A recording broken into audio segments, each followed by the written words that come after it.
Hey everyone, welcome back to Steve's View. Let's be honest, on the surface, this looks like a familiar story.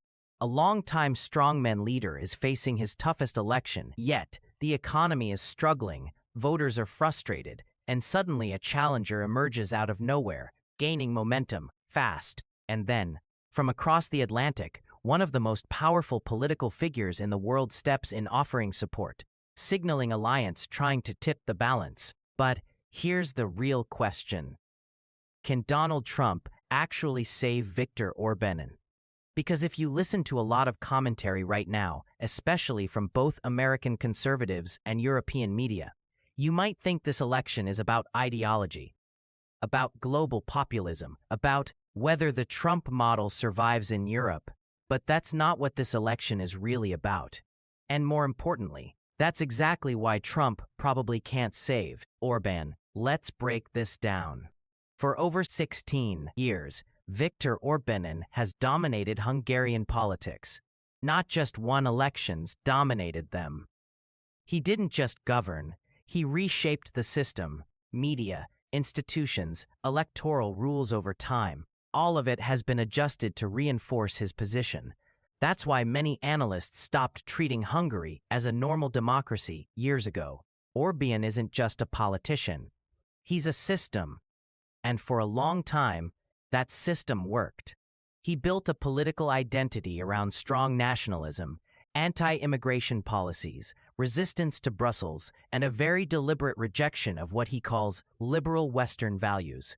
In American terms, he became something like a prototype, a model of what conservative governance could look like if it fully broke from traditional constraints. That's exactly why he became so popular among parts of the American right.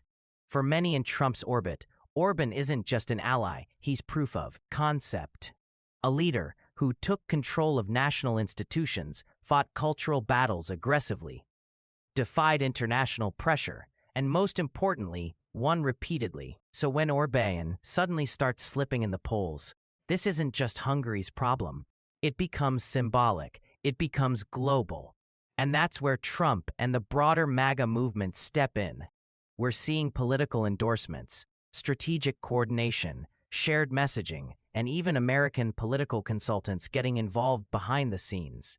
There's a clear effort to stabilize Orban's position, or at the very least, prevent a symbolic defeat. Because if Orban loses, it won't just be seen as a Hungarian election result. It will be framed as a loss for the entire populist right. But here's where the narrative starts to break down. Because this election is not being decided in Washington, it's not even being decided in Brussels. It's being decided in Budapest, and more specifically, in the daily lives of Hungarian voters. And right now, those voters are not primarily thinking about ideology. They're thinking about inflation. They're thinking about wages. They're thinking about cost of living. That's the first major disconnect. From the outside, this looks like a culture war election.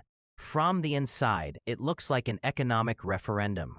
And historically, when those two collide, economics usually wins.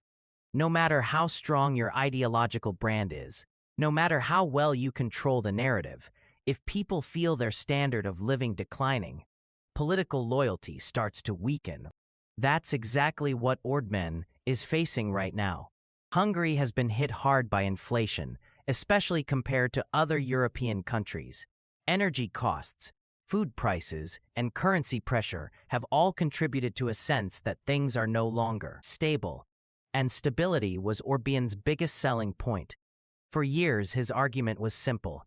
You may not agree with everything I do, but I keep the country secure, predictable, and under control. That argument becomes much harder to sustain when everyday life becomes more expensive and uncertain. And that's where Peter Magyar comes in. Now, what's interesting about Magyar is not just that he's gaining support, but where that support is coming from. He's not just pulling from traditional opposition voters. He's pulling from people who used to support Orban. That's a very different kind of threat. Because when a leader starts losing their base, not just facing opposition, they're in real danger. Magyar is positioning himself less as a radical alternative and more as a correction. He's tapping into frustration without necessarily triggering fear. And that's important, because one of Orban's long-standing strategies has been to frame every opponent as dangerous, chaotic, or aligned with foreign interests. That strategy works until voters stop believing it. And once that happens, the political equation changes completely. Now, let's go back to Trump. Why can't Trump fix this? After all, Trump is one of the most influential political figures in the world. His endorsement matters. His movement has global reach. His brand is powerful. So why doesn't that translate into electoral rescue? The answer is actually pretty simple, because elections are local. No matter how global politics feels, no matter how interconnected narratives become, voters ultimately make decisions based on their own environment. Trump can influence perception. He can energize certain voters. He can legitimize Orban in the eyes of international conservatives, but he cannot lower inflation in Hungary, improve wages, stabilize the currency, or directly address the economic concerns of Hungarian households. And those are the issues deciding this election. There's also a deeper structural reason. External political support often has limited effectiveness, and sometimes even backfires.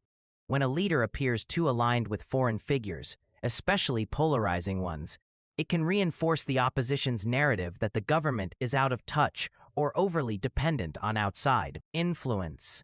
In other words, Trump's support might strengthen Orban's base, but it doesn't necessarily expand it, and elections are won at the margins.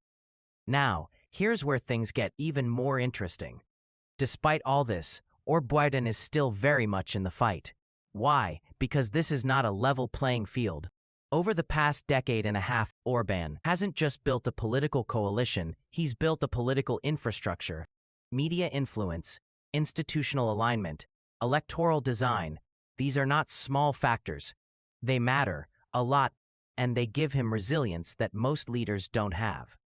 So while the polls may show him trailing, the actual outcome is far from certain.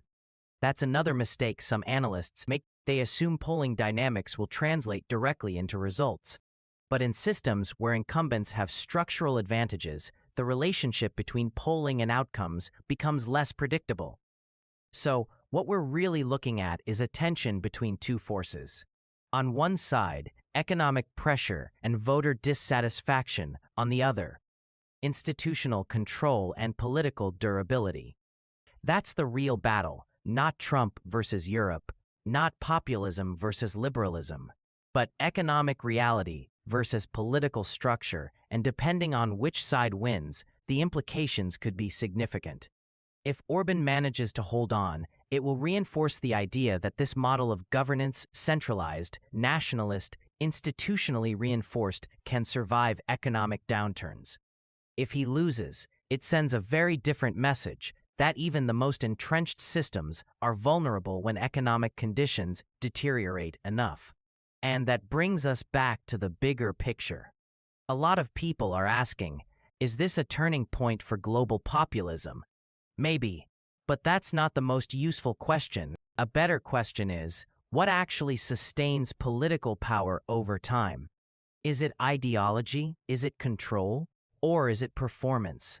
Because what Hungary may be showing us right now is that performance still matters, even in systems designed to minimize political risk. Even for leaders who have successfully reshaped the rules of the game. And that's why this election matters, not just for Hungary, but for anyone trying to understand where global politics is heading. So no, Trump probably can't save Orban, not because he lacks influence, but because influence has limits. And those limits become very clear when they collide with economic reality. At the end of the day, voters don't live inside political theories. They live inside economies, and that's where elections are really decided. Thanks for watching.